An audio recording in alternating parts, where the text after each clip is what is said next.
As Pat Ogden writes, when the traumatized individual is faced with reminders of the trauma and experiences a defensive response, the function of that defensive response has shifted from reacting to an immediate threat to reacting to an anticipated threat. What began as a necessary defense in the face of a real threat becomes a pervasive, unrelenting reaction to the anticipation of a threat.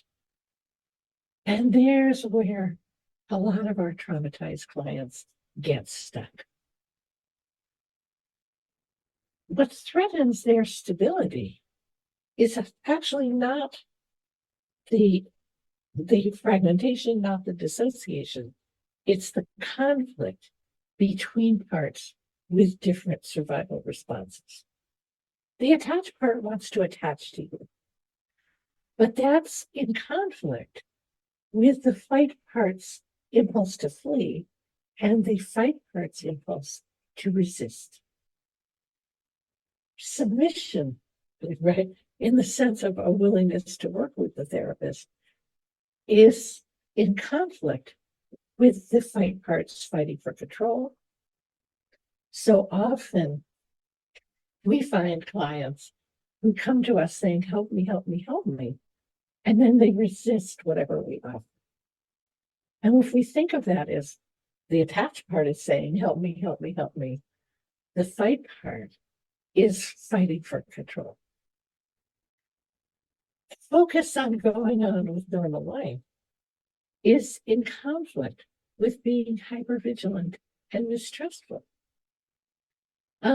Wanting to live is going to be in conflict with the wishes to die, or for instance, wanting to be stable and sober will compete with impulses for what I call fast and dirty relief. So fast and dirty relief includes cutting, substance abuse, eating disordered behavior, etc. And of course, most people do not experience a sense of having parts. Their experience is, I have these overwhelming feelings and body reactions, and I can't stand them. But these are some of the characteristics that will give you a clue, and you can give your client a clue, that this is a part communicating.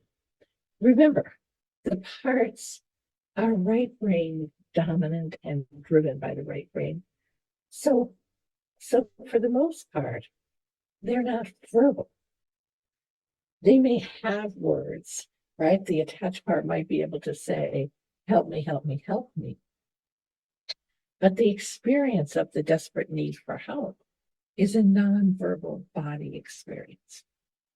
So when a client is desperate, again, if there are life circumstances, I just was hearing on the news about the tornadoes in the Midwest.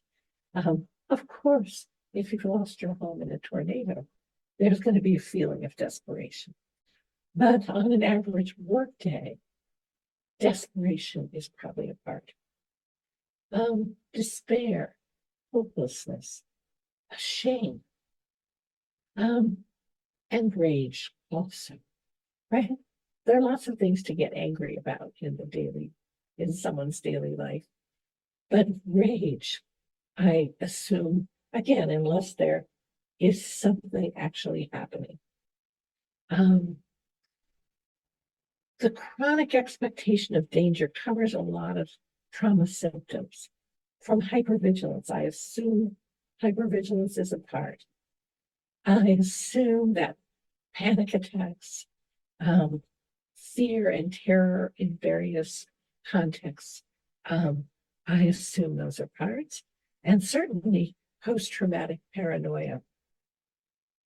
And post-traumatic paranoia refers, it's my term, I just made it up, to refer to non-psychotic paranoia that trauma survivors have.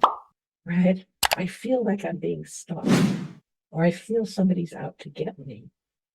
That's not psychosis if that's what's already happened. And so I'll give you an example. I have a client I call Suzanne.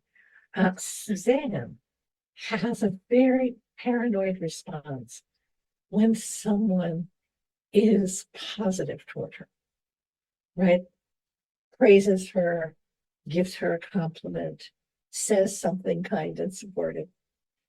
And immediately she thinks, what's their agenda?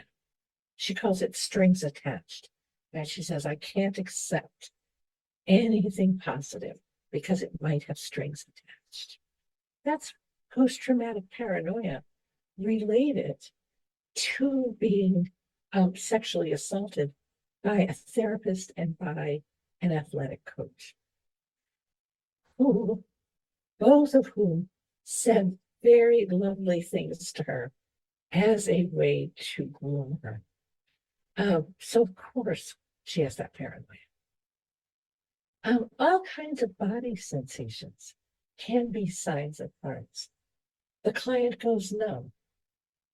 The client shuts down and can't think. The client feels dizzy. I've had 5 or 6 clients who struggled with dizziness every day for months. Chronic tightness in the chest or in the jaw, like tightness in the chest is often associated with anxiety. Tension in the jaw is related to the fight response. Nausea. I have a client who has a nausea part, and this part gets nauseous as soon as the client gets very wound up. The nausea part kicks in and brings down all that energy. All kinds of abdominal pain can be a communication from a part, shaking and trembling. Impulses, and particularly the impulse I hear about the most is the impulse to run. The client says, I managed to stay at work until 4:30, but I have this need to run all day long. Restlessness. It's Suzanne and I noticed that she was very restless, and she kept moving in her chair and wanted to get up. And I asked her to just be curious if that was a part. And sure as it was, right? As we were approaching something painful, the restless part started getting very antsy. Beliefs. And one thing that you may not be aware of is that beliefs have a very strong effect on the body. You know, if I say, I like myself, I feel kind of a bubbly, cheerful feeling. If I say, I hate myself, I feel this kind of weight on my chest and pit in my stomach. Right? If I say, people care, I get images of some friends, I feel warm inside. If I say, no one cares, I feel kind of empty. So keep that in mind, that beliefs have effects on the body. So I also reframe those beliefs as a part that hates herself, a part that feels that nobody cares, a part that doesn't feel safe.